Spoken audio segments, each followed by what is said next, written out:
Aujourd'hui, on va parler de la carte Wirex. Peut-être que comme ça, vous voyez mieux. Alors la carte Wirex, elle fait le Bitcoin, le Litecoin, le Ripple, l'Ethereum qui arrivait d'ailleurs un petit peu plus tard. Et la grande force de cette carte bleue par rapport à la Revolut et la N26, je les ai aussi, je les ai toutes là, avec la Boursorama et la Fortuneo comme ça, au milieu des banques en ligne 2.0. Mais la grande force de cette carte verte, eh bien, c'est son cashback de 0,5% en Bitcoin. Donc c'est quand même hallucinant que les banques en ligne 2.0, donc type Monabank, Bourso, Rama, Fortuneo et compagnie, ne sentent pas comment elles sont en train de se faire disrupter par Revolut, N26 et donc les petits challengers comme ça, comme Wirex et sa petite carte verte.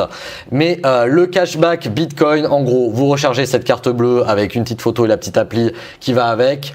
En gros, vous rechargez cette carte bleue de la même manière qu'une Revolut, soit avec un petit virement bancaire, soit vous tapez votre code de carte bleue normale, de votre carte bleue principale avec l'application Wirex et puis vous mettez dedans 50 €, 200 €, autant d'euros que vous voulez, je sais pas quelle est la limite. Et puis ensuite, vous allez payer avec dans les magasins et à chaque fois que vous payez dans le magasin, eh bien vous avez 0,5% qui vous est reversé directement en Bitcoin. Dans l'application qui est associée à la carte, donc moi je les aime à appeler les cartes 3.0, vous avez un portefeuille en Bitcoin, un portefeuille d'Ethereum, un portefeuille Ripple, etc. etc. Vous pouvez utiliser également le site web, ça marche pas uniquement avec l'application, et ça pour l'instant, Revolut, vous avez uniquement l'application mobile, mais vous n'avez pas la version site web. Chez Wirex, vous avez tout ça des deux côtés, et ça c'est plutôt cool. Vous avez les QR codes pour vous transmettre les fonds directement entre votre application Wirex vers un autre wallet de crypto-monnaie. Et donc c'est ainsi que j'ai fait du proof of RATP en achetant des tickets de métro sur Paris. J'ai fait du vrai proof of stake haché chez McDonald's en payant un menu best-of. Note quand même qu'il est inutile d'essayer de commander en ligne des milliers d'euros chez Amazon parce que j'avais essayé, enfin pas avec des milliers d'euros, mais le cashback ne fonctionne qu'en paiement physique dans les terminaux de magasins. Note que un petit peu comme Revolut, il est utilisable a priori dans toutes les boutiques, mais comme Revolut, ça marche que 99% des cas. Et puis le 1%, c'est celui qui te met la honte la fois où ça marche pas, alors que tu as fait le kéké avec ta carte devant tous les copains pour leur dire que c'était génial. Et quand tu arrives au moment de payer, tu es obligé de prendre ta carte bleue normale. Ça me l'a fait également sur le terminal de paiement chez le kiné. Je voulais faire un proof of massage.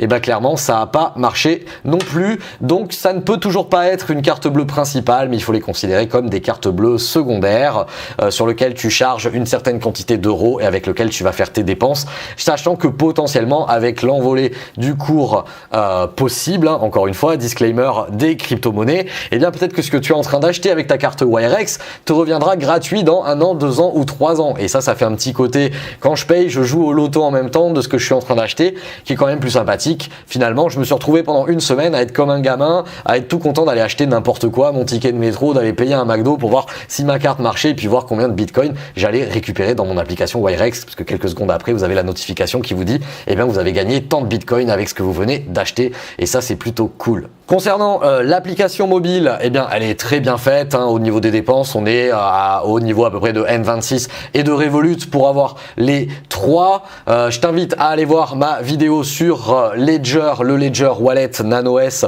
pour voir qu'on peut transférer directement avec un QR code les fonds qui sont dans ton application Wirex vers un autre wallet de crypto-monnaie. À noter que la carte coûte quand même 1,2 € par mois de frais. À la commande, la carte elle est gratuite, ça on te l'envoie, il n'y a pas de souci.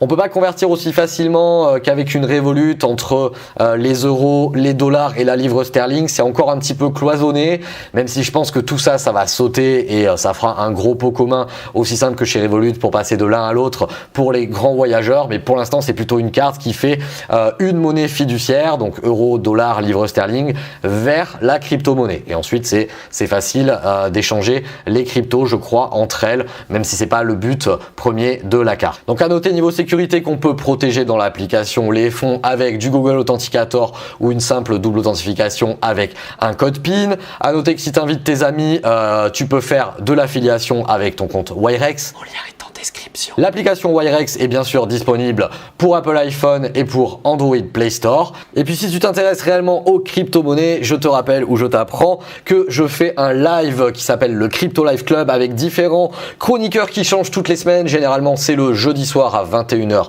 pendant 1 heure. Je t'invite à t'inscrire à la newsletter pour être au courant chaque semaine si la date c'est bien le jeudi, parce que des fois c'est également le mercredi. Et puis tu auras droit aussi aux vidéos que je mets sur YouTube avant tout le monde. Je vous invite à aller voir ma vidéo sur Revolut et sur N26 si vous ne les avez pas vues. Et puis moi je vous dis à très bientôt pour une prochaine test de carte bleue. Je pense que ce sera, je suis en train de tester le changement d'une banque en ligne vers une autre banque en ligne. Donc j'ai quitté Fortublero pour aller chez Boursorama. Rien qu'au niveau interface, c'est le jour et la nuit. Au niveau souscription, c'était quand même clairement long par rapport à la souscription sur ces banques 3.0, Wirex, Revolut, N26 où c'est beaucoup plus simple. On reste quand même sur une inscription un petit peu ancestrale sur les banques 2.0, fiches de paie, justificatifs de domicile et compagnie. C'est très lourd quand on arrive du monde de la crypto-monnaie sur le changement de banque. Mais ce que je suis véritablement en train de tester, c'est la fonction automatique pour passer d'une banque à une autre et qui prend tous vos relevés de compte bancaire, qui analyse tous vos prélèvements automatiques et qui vous les bascule sur la nouvelle banque pour vérifier que cette fonction marche bien. Voilà, je vous ferai un retour là-dessus, en tout cas de chez Fortunéo vers Boursorama. Voilà, allez, je vous laisse là-dessus. À ciao, bye bye.